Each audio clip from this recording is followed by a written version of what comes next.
The eigenvalues associated with the boundary value problem y double prime x minus 2y prime x plus 1 minus lambda yx equal to 0 and boundary conditions are y at 0 equal to 0 and y1 equal to 0 is। तो यहाँ पर eigen value से eigen value क्या होगा इस boundary value problem के लिए, तो वो हमें फाइंड आउट करना है। तो एक्चुअली आइगन वैल्यू यहाँ पर क्या मीनिंग है, if lambda is an eigenvalue, then there exists a non-zero function y not equal to 0 and it will be the function of x, क्योंकि यहाँ पर इंडिपेंडेंट वेरिएबल है जो इंडिपेंडेंट होगा, independent variable in x such that satisfy this y satisfy this boundary value problem. तो एक non non zero यानी कि एक लैम्डा के लिए, एक आइगन वैल्यू के लिए एक non zero eigen function satisfy करेगा, इसको हम आइगन फंक्शन बोल देते हैं क्योंकि यहाँ पर आइगन वैल्यू लिया गया है, तो इसके लिए हम आइगन फंक्शन बोल देते हैं। तो वो हमारा कोरिलेट टर्म हो जाएगा। जैसे कि हम बोलते हैं A V equal to lambda B, अगर आपको इस तरह से मिलता है मैट्रिक्स थ्योरी में तो हम उसको बोलते हैं, यहाँ पर ये वेक्टर हो जाता है आइगन वेक्टर, और इसको हम लैम्डा को आइगन वैल्यू बोल देते हैं। तो उसी कॉन्सेप्ट को कोरिलेट किया गया है समहाउ। तो यहाँ पर हमें इस जो डिफरेंशियल इक्वेशन है, जो कि हमारे पास एक डिफरेंशियल इक्वेशन है, linear differential equation of order 2, उसके लिए हम सबसे पहले ऑक्सिलरी इक्वेशन लिख लेते हैं क्योंकि हमें उसका सॉल्यूशन चाहिए इस डिफरेंशियल इक्वेशन के लिए। तो D square minus 2d plus 1 minus lambda equal to 0, ये इसकी ऑक्सिलरी इक्वेशन होगी in terms of D. Somehow students write in M square, क्योंकि हमारा यहाँ से मतलब सिर्फ रूट निकालने का होता है, टर्मिनोलॉजी यानी कि जो हमारा सिंबल है वो क्या है उससे कोई लेना देना नहीं है, तो मैं डी ही यूज करता हूँ। तो यहाँ पर हम क्वाड्रेटिक फॉर्मूला अप्लाई करते हैं, तो minus B square sorry minus B plus minus under root B square minus 4ac divided by 2a, इस फॉर्मूले को यूज करेंगे। तो माइनस बी यानी कि यहाँ पर बी का वैल्यू जो है वो -2 है, तो minus minus turns to positive, sorry ये पॉजिटिव होगा, +2 और plus minus within square root B square यानी कि -2 का स्क्वायर 4 -4, ए का वैल्यू यहाँ पर 1, यहाँ पर 1 है, और सी का वैल्यू है 1 माइनस लैम्डा डिवाइडेड बाय 2। तो इसको सॉल्व करेंगे तो 2 प्लस माइनस, देखिए ये 4 से ये 4 कैंसिल आउट हो जाएगा और ये y sorry negative negative positive में टर्न्स हो जाएगा, तो ये हो जाएगा 4 लैम्डा, ये हो जाएगा 4 लैम्डा डिवाइडेड बाय 2, और यहाँ से मिलेगा 2 प्लस माइनस 2 और square root of lambda divided by 2। अब ये 2 इसको कैंसिल आउट कर देंगे, दोनों टर्म्स के 2 जो थे, तो यहाँ पर मिला 1 प्लस माइनस रूट लैम्डा, तो ये मिलता है अब हमें। अब यहाँ पर आप देख सकते हैं हमें तो आइगन वैल्यू फाइंड आउट करना था, eigen value lambda find out करना था। तो लैम्डा के ऊपर हम 3 कंडीशन, क्योंकि ये लैम्डा जो बिलोंग करेगा वो आर से बिलोंग करेगा, तो लैम्डा हम 3 तरह से मान सकते हैं, lambda equal to 0, lambda less than 0 और लैम्डा ग्रेटर देन 0। तीनों कंडीशन के लिए हम इस y की यानी कि लैम्डा पर कंडीशन चेक करेंगे, ठीक है, कि क्या हो सकता है।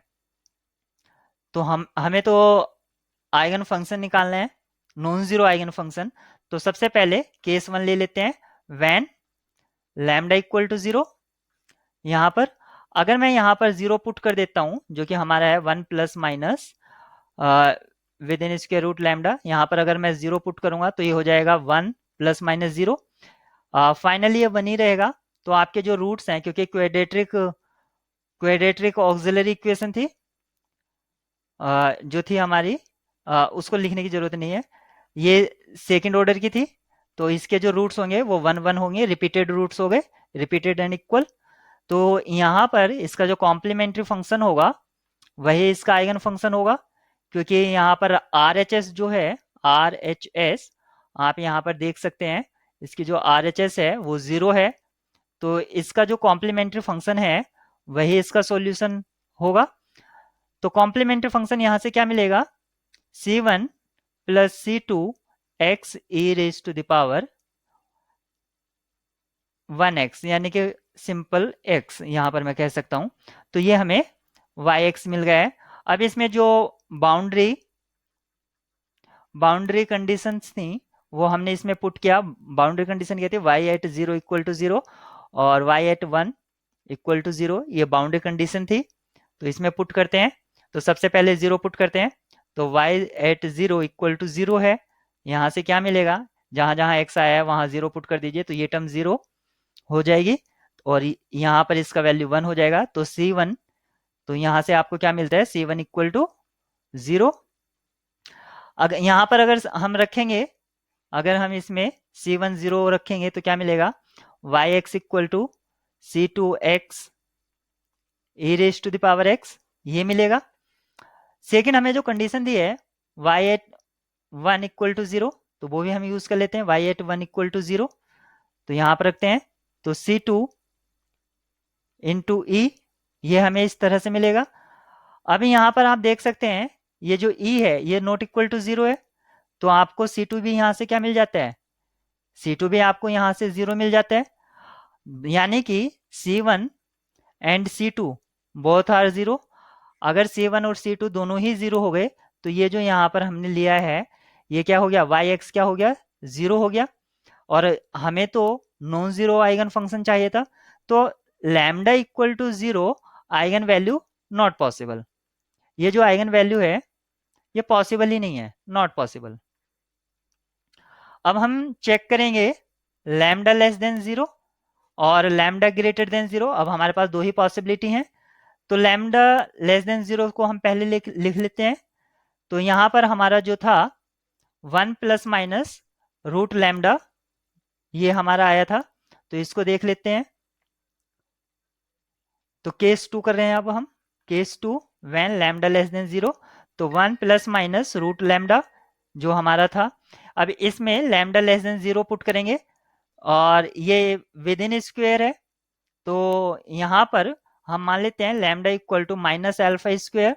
स्क्वेयर मानने से ये फायदा होता है कि ये जो स्क्वेयर रूट है एक तरह से नेगलेक्ट हो जाता है, जैसे कि आपने पढ़ा होगा, अगर कुछ इस तरह से आता था इंटीग्रेशन के अंदर स्क्वायर रूट में, तो हम उसको टी स्क्वायर लेट कर लेते थे और इजीली सब्सटीट्यूट हो जाता था। तो वो एक वे है सिर्फ कैलकुलेशन को इजी करने का। तो यहाँ पर lambda equal to minus alpha square हो गया है। तो अगर lambda equal to minus alpha square हो गया है तो आपका यहाँ पर क्या मिलेगा, जो आपके रूट्स थे वो 1 plus minus minus alpha square, इस तरह से आपको कुछ दिखेगा। माइनस साइन को मैं रिप्लेस कर देता हूं, यानी कि -1 इक्वल टू आयोटा स्क्वायर से रिप्लेस कर देता हूं, तो 1 प्लस माइनस आयोटा अल्फा, कुछ इस तरह से मिलेगा ये हमें। अब हमें जो ये मिला है, यानी कि ये कॉम्प्लेक्स रूट्स मिले हैं हमें, कॉम्प्लेक्स रूट्स। तो अब इसके लिए जो कॉम्प्लीमेंट्री फंक्शन यानी कि yx हो जाएगा, वो क्या होगा, कॉम्प्लीमेंट्री फंक्शन यहां से मिलेगा e raise to the power x within bracket c1 cos alpha plus c2 sine alpha x, ये हमें मिलेगा। अब हमें यहाँ पर बाउंड्री कंडीशन रखनी होगी। तो पहली बाउंड्री कंडीशन क्या थी, y एट 0 इक्वल टू 0, तो जहां जहां x आया है वहां 0 पुट करेंगे, तो यहाँ हो जाएगा 1, तो आउटसाइड 1 हो गया है। कोस 0 का वैल्यू आपका 1 यानी कि c1, और साइन 0 का वैल्यू 0, तो यहां से भी आप देखते हैं c1 आपका 0 हो जाता है। सेकेंड बाउंड्री कंडीशन इसमें पुट करेंगे, ये जो हमारा आया है, तो y एट 1 इक्वल टू 0, तो यहां पर पुट कीजिए, तो ये e हो जाएगा, ये हो जाएगा c1 cos alpha plus c2 sine alpha, इस तरह से हो जाएगा। और c1 का वैल्यू तो आपके पास 0 है, तो ये वाली टर्म यहां से खत्म हो जाएगी। तो फाइनली आपको क्या मिलेगा, c2 e साइन अल्फा। अब देखिए ई तो कभी जीरो हो नहीं सकता, और अगर सी टू जीरो हो गया तो यहां पर क्या होगा, नॉन जीरो सॉल्यूशन एग्जिस्ट कर जाएगा। अगर बोथ, यानी कि both C one and C two are zero, then Y X equal to क्या हो जाएगा, जीरो। तो जो कि हमें रिक्वायर्ड नहीं है, तो इसका मतलब क्या हुआ, sine alpha equal to zero. अब साइन का आप ग्राफ जानते ही हैं, साइन का जो ग्राफ होता है इस तरह से जाता है आपका, यानी कि ये मल्टीपल ऑफ पाई पर ये जीरो होता है, यानी कि alpha equal to N pi हो गया।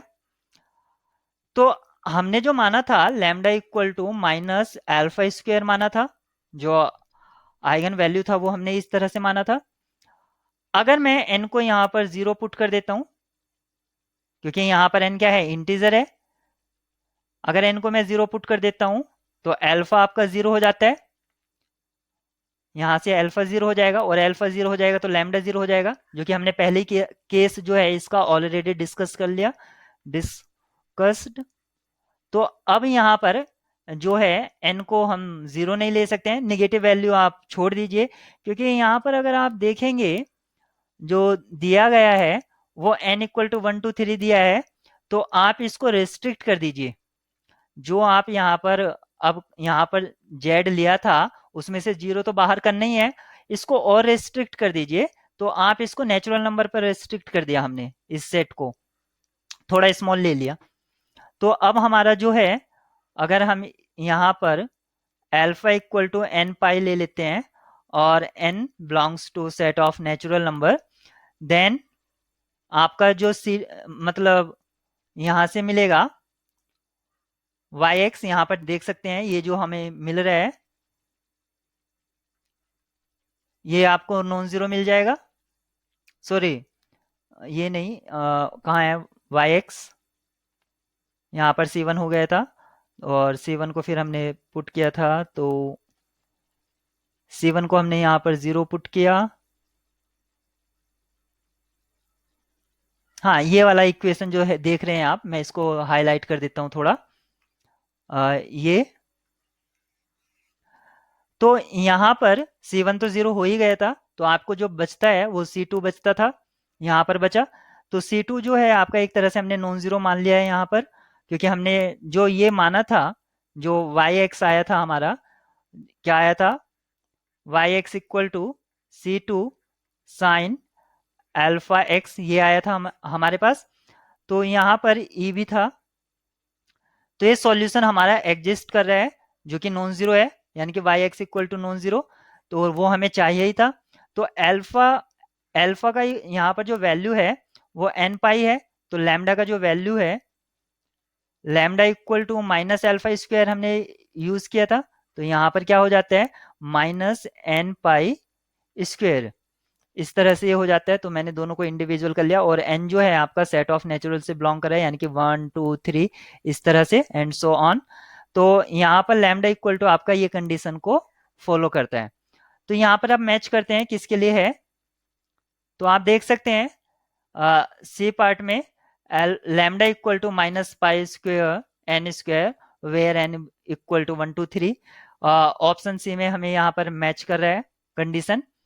अब ये बाय चांस मैंने लैम्डा लेस देन जीरो पर चेक कर लिया पहले, तो मुझे आसानी से मिल गया।